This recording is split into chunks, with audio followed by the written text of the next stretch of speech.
Hi, welcome back to EducateTube.com. My name is Sipsky, your host. In this video, I want to talk about 8 things that you need to do before you go out and buy your latest, greatest camera. Here I have a Sony a5000.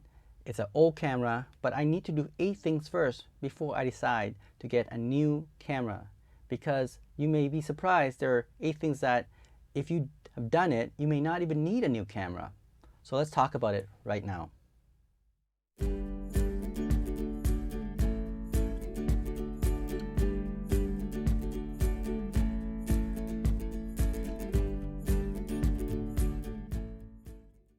Alright, so what are the 8 things that you need to do before you buy your latest, greatest camera? Because if you have done this 8 things, you may not even need the latest, greatest camera, because with having these 8 tools, you probably end up not purchasing the latest, greatest camera. For example, I have this Sony a5000 in front of me. It's an old camera, but since I have all the tools I needed, I am not purchasing the newest camera, especially when I'm doing my content video on YouTube, which is really just 1080p. So let's talk about the 8 things. The first one is when you buy a camera, like a used camera like this one, a5000, make sure you find out on the website or search out what kind of firmware you need to update. So sometime when you update your firmware on this older camera, you'll find out that there are new features that wasn't available when it was originally released. So keep that in mind. In addition, is there a hack that's going around for this camera? And I can tell you this camera has a couple hacks that you can change or modify, and it works even better than original. For example, now I can have an unlimited recording on this a5000, which wasn't available before. The original can only record up to 30 minutes. Now I can record unlimited. Before, this camera couldn't do a clean HDMI output. Now with a special hack, it was a change of the code, some hacker, I can't remember his name, was able to publish that, and I was able to do that on my a5000. Now this camera can do clean HDMI output. Why is that important? Because now I can do live streaming on this camera. So I don't need to purchase a camera that required a clean HDMI, because this camera now, with a special modification, can do clean HDMI. So make sure when you decide to buy a new camera, your old camera can do all these things with the modification. Okay, so that's number 1. Number 2, a lot of people don't know how to do a color balance properly. The one thing I would suggest you do before you go and purchase a new camera, have you develop a good technique to color balance your camera. For example, it'd be advisable to purchase this color chart here. Let me show you. Now this one's a little bit more expensive, right? But it's worth it. Okay, so this color chart allows me to color balance my camera, and so I will get a pretty good color right off the camera using the color chart. Now if you don't have money, you can always make your own, which I did here. I went to Rona and Home Depot, and I ended up getting these gray cards, right? So these is actually in the paint section, and I was able to try to match the actually color chart that I have. So the gray and the white pretty much does the job. It's not perfect, but it can do a pretty decent job for color balancing your camera when you're trying to shoot a scene. Okay, so that's great. Even if you don't have the budget for it, you can get it for free and do that. So make sure, number 2, do the color chart. Okay, have the color balance ready before you even thinking about buying a new camera. If you haven't developed that technique, well, do that first. Number 3, think about the power accessories. So try to get extra batteries. Okay, remember old cameras, the battery is now so cheap, especially the third-party batteries. You can get these sets for like less than $8 or $10 each. And with a newer camera like a Sony one, it's going to cost you $100 just for a original battery. If you get a third-party battery, you'll find out it's not completely compatible. Well, with the older camera, the NPW50, even the third party is totally compatible with your old camera. So that's awesome, and you can get it for pennies, really, like $8, $10, and you get a set of them. So worrying about not enough power, no more. So get that first. In addition, if you decided that you want to record for a long period of time, knowing the fact that this Sony a5000 can do unlimited recording, why don't you get a dummy battery? So here I got a dummy battery for, let's say, the Sony a5000. And that's great because now you can do unlimited recording. In addition to that, about certain cameras like Sony, they do overheat over, like, say, 40 minutes of recording. So having an external power will actually minimize that overheating issue. I actually was able to do that for my Sony a5000 and 5100 when I hook up to the dummy batteries and the HDMI output. Okay, when I do that, then there's no issue whatsoever. So I was able to record it for a long period of time, especially when I'm doing live streaming without pressing recording. It was just getting the HDMI output. Then I was able to record indefinitely, okay, or do the live streaming indefinitely. That's great to know. Now, if you don't have a Sony a5000, let's say you have a Sony a6000, which doesn't have a flip-up screen like this one here, right? So, you want to do vlogging. Well, what to do? Well, there's two things that you can do before you go out and buy a flip-up screen or flip-out screen type of camera. You can always purchase so this is number 4, right? External monitor. Now, this one is a special one. This is a Atomos Ninja 2. It's a external monitor and a recorder. Now, that would be preferred because now you can record your video in 422. Now, because my camera is an 8-bit, it will still be 8-bit. Now, if you have a camera that is a 10-bit, it will record into this 10-bit 422 1080p. The good thing about this external recorder monitor is that, yes, it is running off an SSD drive, which is amazing because if you hook it up to your desktop, it's gonna help you edit it so fast.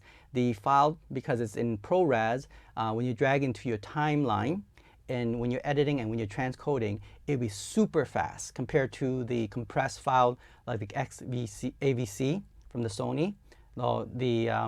The standard format that they have for recording in the Sony camera, where if it's recorded in ProRes or RAW, you'll find that it's easier to transcode or edit the file. Things seem to be more smoother when you're editing. Okay, so keep that in mind. Now, if you don't have the money to purchase this type of external monitor recorder, you can actually build your own monitor yourself. So here, I'll show you. I got my laptop monitor, as you can see here, and I bought a special circuit allow me to now hook up HDMI to this laptop screen, which was in my storage bin, and now I'm able to convert this laptop screen into a working external HDMI monitor for, let's say, the camera itself without a flip out screen. So imagine now in my studio, I can now convert this, let's say, a 6000 with a monitor, external monitor, hooking up through HDMI, and convert that into a screen that you can see yourself. Okay, so there's always a way around that, and that cost me around, including the power supply and the circuit board, we're looking about $50–60, which isn't bad actually if you have these LCD screen lying around that's not being used. Okay, so that is number, I believe that was number 4, I believe, right? Number 5, of course, is make sure you get your tripod stand, neither the smaller version or the bigger version of the tripod stand. Do that first before you decide to get the latest, greatest gear, because having a stable platform and when you're recording will give a better image than, say, if you're like holding it with your hand. So the technique of filming using a tripod stand, like I'm doing right now with my Panasonic GH4, is great, right? So another technique, of course, is set it to manual focus and touchscreen with this GH4, and have no problem with focusing at all. So when they're talking about, oh, Sony has a better autofocus, well, for studio purposes, you don't need an autofocus. You just need a fixed focus that when you're sitting like I'm talking right now, it's better, guarantee 100% that you're always in focus. All right, because that's another thing. So getting a tripod stand is probably a better investment than to get a new camera, the latest greatest camera, because the tripod stand will allow you to fix your camera in certain position, especially in the studio, and you're able to get a good clean shot, a fixed manual focus, and you're ready to go. Okay, so keep that in mind. It's not always better autofocus. And of course, depending on how you film it, if you're doing run and gun situation where you're walking and you're constantly focusing on an object that's moving all the time, then yes, maybe an autofocus camera would be a better choice, but it's not guaranteed 100% either. Okay, so just make sure you know that before you go out and decide to buy the latest, greatest gear. The sixth thing that you should be aware of, I think it's a 6 now, I can't remember. Here you need a wide angle lens. Okay, make sure you get a wide angle lens. Wide angle lens is important because you get a wide screen shot. So especially when you're filming, one thing that you should consider before buying a camera is that do you have a proper lens? A wide angle lens is always needed for doing like a studio filming like I'm doing right now. Okay, and I think wide angle lens is better than zoom lens when you're doing interview shot. Let's say you have 2 people or more. Okay, so consider buying a wide angle lens first before you get your latest, greatest camera. In fact, invest in the lens first. Get a good set of lens. Those camera, as long as it's compatible with the older camera, the lens is always a better investment. Okay.